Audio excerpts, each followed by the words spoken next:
Hey everybody, so I had a bike I was working on the other day, needed to remove this freewheel. Typically you can tell the difference between a freewheel and a cassette. If I rotate it backwards there, the center part doesn't move.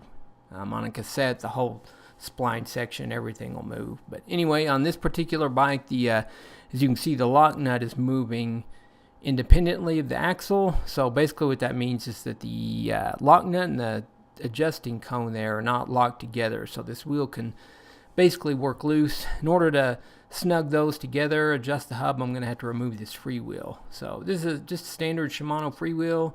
The tool I'm going to use here is the old FR1. This is the 1.3, which is the kind of the revised edition of the FR1, the FR1, I guess, which is probably their most common tool.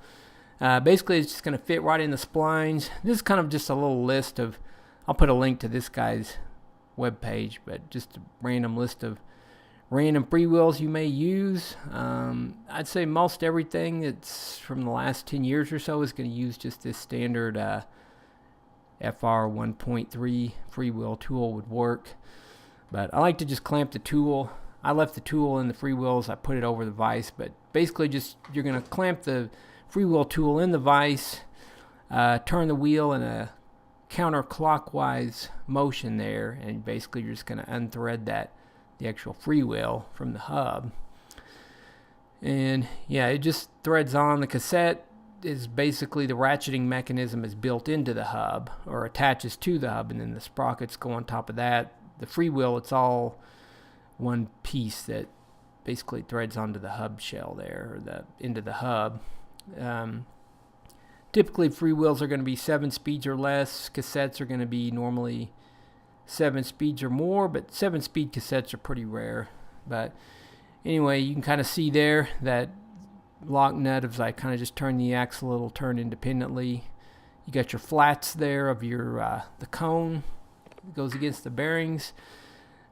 So this one, there wasn't really any damage or anything to the hub. I was just doing the tune-up on it and had to remove the wheel for one reason or another, and just noticed that the lock nut and the cone had broke loose from each other. So that'll cause problems down the road if those aren't locked together. But basically, you just want to, adjust them both to where the hub spins freely, and then lock it in place. It takes a couple tries sometimes to get that where the axle will spin freely, but there's no play in the axle. So that's what you want to shoot for. And the freewheel, when you just set it down onto the hub, and you want a nice even space around that lock nut, and it should be able to just thread it on by hand, and then eventually you'll feel it stop.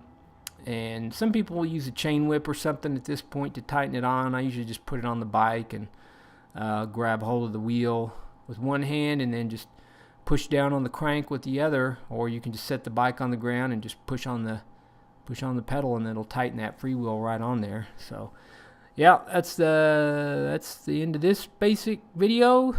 Thanks for watching. Hopefully you enjoyed it if you've never messed with these and it was helpful. Yeah, see you guys next time.